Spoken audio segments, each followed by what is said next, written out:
week's video is sponsored by Fidelity Investments.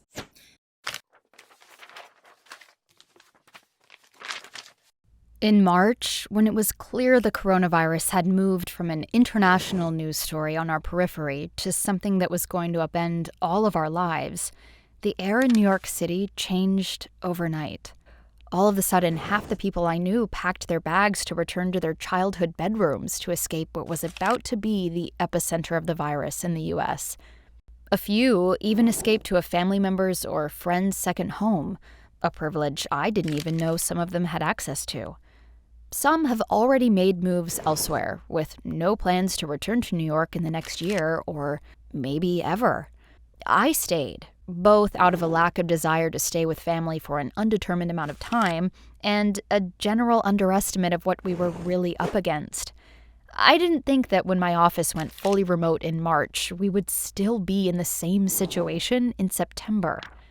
I thought this would be a weird, minor story I'd tell my grandnieces and nephews about one day, though maybe in a few decades it will feel that way.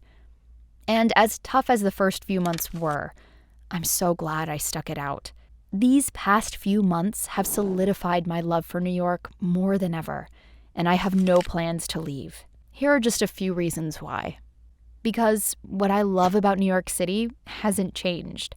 The reasons I moved to New York in the first place, things like culture, vibrant and diverse communities, cuisine, and art, are all still very much in New York.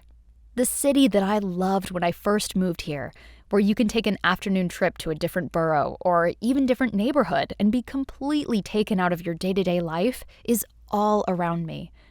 The mostly rich and detached residents who fled to their weekend homes the second the pandemic hit and therefore spread the virus around the country were never the reason I came to the city in the first place. I came here for the New York that thrives when things are more affordable and accessible, and that is the New York that never left. Because the pandemic taught me that community is more important than ever. There is a reason why, as of my writing this, New York is doing almost the best in the country in terms of containing the virus. We understood early on that it's not about ego, it's not about politics, and it's not about the individual. If we are going to make it, we're going to do it together. And whether it's by wearing a mask, converting parking spaces to outdoor dining patios, participating in mutual aid groups, or even just taking lockdown seriously when we needed to, the kind of community that the city showed is the exact kind of thing this country needs more of going forward. I'm proud to be part of a city that came together and treated one another with care, and I have no desire to retreat into some isolated bubble going forward. Because New Yorkers have accepted the reality that is now keeping so much of the country well behind the rest of the world. We're now on the other side of the worst of it. But aside from a few exceptions, I see everyone in my neighborhood continue wearing masks, continue distancing themselves from other pedestrians, continue being polite in the 6 feet apart grocery store line. I even took the subway for the first time in months a few weeks ago, and every person, every single one, was wearing their mask and sitting 6 feet apart from their nearest neighbor. We haven't tried to get back to normal too soon after restrictions were loosened, because we've seen the worst of this pandemic so far, and we have no desire to go back to that. Because a permanent solution to a temporary problem isn't a good idea. For a few weeks after lockdown began, I became obsessed with a real estate listing in a nearby-ish suburb. It was a picture-perfect 19th century home with beautiful windows, multiple bathrooms, and, best of all, a backyard. But before quarantine started, my husband and I decided, over many conversations over several years, we just weren't suburb people. Sure, I've been jealous of people with outdoor space privilege, but when things are back to normal-ish and I was stuck in a town I didn't love with a mortgage I could barely afford, I would have heavily regretted that decision.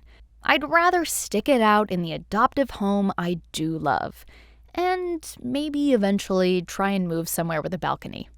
Because the city will need people like me to love it as it comes back. We tend to forget it sometimes, but the city will be back. Museums will be back. Libraries will be back. Broadway will be back. The street vendors and corner bistros and hole-in-the-wall jazz clubs will all be back. And we need people here to love it, to take advantage of all the city has to offer. Commit to the city being a more accessible and vibrant place than it was before the pandemic came. We need people to ride bicycles through increasingly car-free streets, to have picnics in flourishing community gardens, to take care of our elder neighbors and buy tickets to our lesser-known shows. And I cannot wait to be one of those people, to embrace my city with open arms and more fierce pride than I've ever felt, because New York City simply deserves it. As I mentioned, this video is sponsored by Fidelity Investments. They are here to help you reach your savings goals, and if you're looking for an easy way to finally start investing what you save, check out Fidelity.